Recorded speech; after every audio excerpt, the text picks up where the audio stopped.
Oral infection के चलते दांतों और मसूड़ों की तकलीफ बढ़ते हुई दिखाई दे रही है, जिससे गम कैविटीज और दर्द होना आम बात दिखाई दे रही है। दांतों में कीड़ लगने से दांतों की ऊपरी परत धीरे धीरे खत्म होते दिखाई देती है।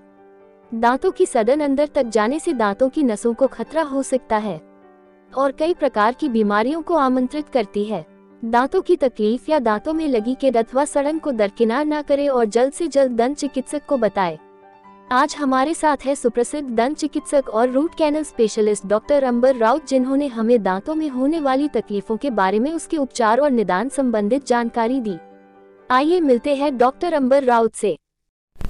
दर्शकों, इस वक्त हमारे समक्ष है doctor Raut, dental and implant clinic के डायरेक्टर डॉक्टर अंबर राउत, जो कि आप एक रूट कैनल स्पेशलिस्ट हो। सर, हमारे चैनल से आपका स्वागत है। नमस्कार सर, हम आपसे ये जानना चाहेंगे कि आए दिन देखा जा रहा है कि डेंटल इन्फेक्शंस में ओरल कैविटी, गम्स के प्रॉब्लम्स ये काफी बढ़ रहा है, डेंटल इन्फेक्शंस के प्रॉब्लम काफी बढ़ रहे हैं। तो आप ये बताइए कि आपकी क्लिनिक में किस तरह के पेशेंट्स आते हैं, इस बारे में बताइए। ओरल इन्फेक्शंस अलग अलग तरीके के रहते हैं। एक तो सबसे पहले अपने जो दांत रहते हैं अपने ओरल कैविटी में, उस पे जो इन्फेक्शन होता है वो सड़न से शुरुआत रहती है। तो अगर दांत को कीड़ा लगता है तो दांत की ऊपर की जो परत रहती है वो धीरे धीरे खत्म होती है और वो सड़न अंदर तक जाती है अगर उसका अपन ट्रीटमेंट नहीं करते हैं, और वो दांत के नस तक जा सकती है। तब भी ट्रीटमेंट नहीं किया तो नीचे हड्डी तक जा सकती है और वहां पे इन्फेक्शन पहुंच सकता है, और वही इन्फेक्शन फिर जबड़े में भी जा सकता है अगर उसका ट्रीटमेंट नहीं करते हैं तो। मंजन से दांत के जो अपने प्रोटेक्टिव लेयर्स रहते हैं वो घिस जाते हैं और दांत धीरे धीरे उसका जो थिकनेस है वो कम होते जाता है, और क्योंकि वो प्रोटेक्टिव लेयर निकल जाता है उसकी वजह से सेंसिटिविटी होती है।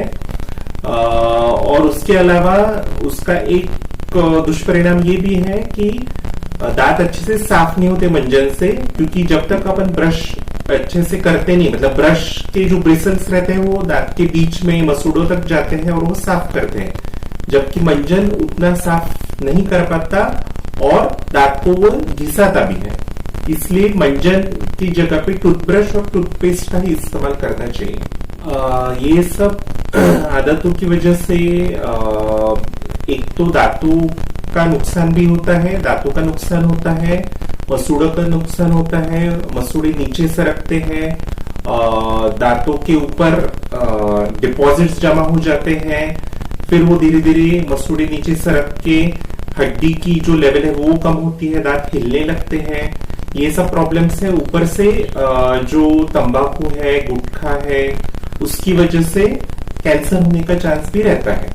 तो जितने साल से मतलब उसका इस्तेमाल हो रहा है उतना कैंसर होने का चांस बढ़ते जाता है, इसलिए वो आदत छोड़ना बहुत जरूरी है।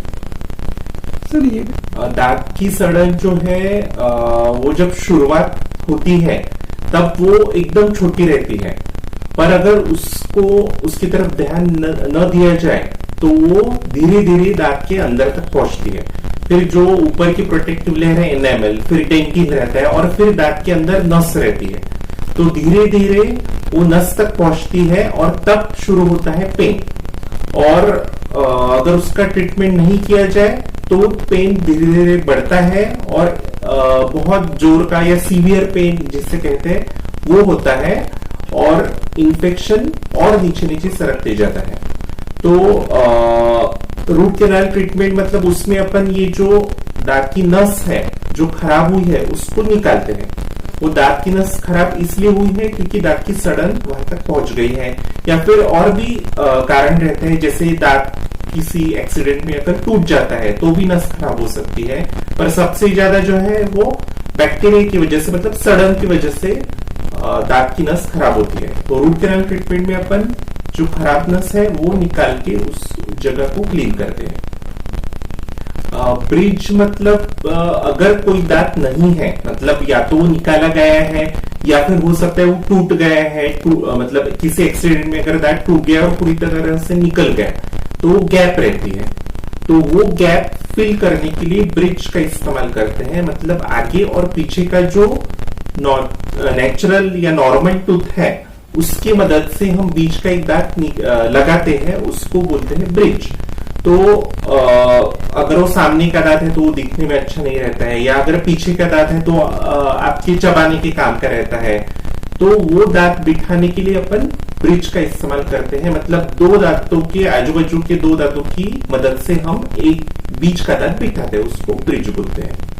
जो इंटेंस पेन का जो ओरिजिन है वो दांत की सड़न में ही है। तो जब भी आपके दांत पे अगर कोई काला छोटा डॉट भी दिखा, या फिर दांतों के बीच में खाना फंस रहा है, तो ये सब लक्षण हो सकते हैं दांत में सड़न होने के। तो आपको जब भी ये लक्षण अगर ध्यान में आते हैं तो आपको इमीडिएटली आपके डेंटिस्ट को दिखाना है, ताकि वो उसी लेवल पे अपन ट्रीटमेंट कर सकते हैं। मतलब दांत की सड़न को निकाल के वहां पे फिलिंग कर सकते हैं, या फिर कभी आपको सेंसिटिविटी हो रही है तो आपने तभी के तभी आपके डेंटिस्ट को दिखाना जरूरी है, ताकि आगे जाके जो कॉम्प्लिकेशंस होते हैं, मतलब इंटेंस पेन या फिर बाद में दांत इतना खराब हो जाता है कि निकालना पड़ता है, ये सब अपन अवॉइड कर सकते हैं। तो शुरुआत के जो लक्षण है, मतलब सड़न, काला दाग या फिर खाना फंसना, ये जब भी आपके ध्यान में आता है आपके डेंटिस्ट को दिखाना बहुत जरूरी है। हमारे क्लिनिक में सभी स्पेशलिटीज का ट्रीटमेंट अवेलेबल है। कोई भी दांत का पेन हो या प्रॉब्लम हो, दांत का अलाइनमेंट ठीक करना हो, या मसूड़े की कुछ प्रॉब्लम है, या दांत बिठाना है, इम्प्लांट लगाना है, ये सब के लिए आप अप्रोच कर सकते हैं।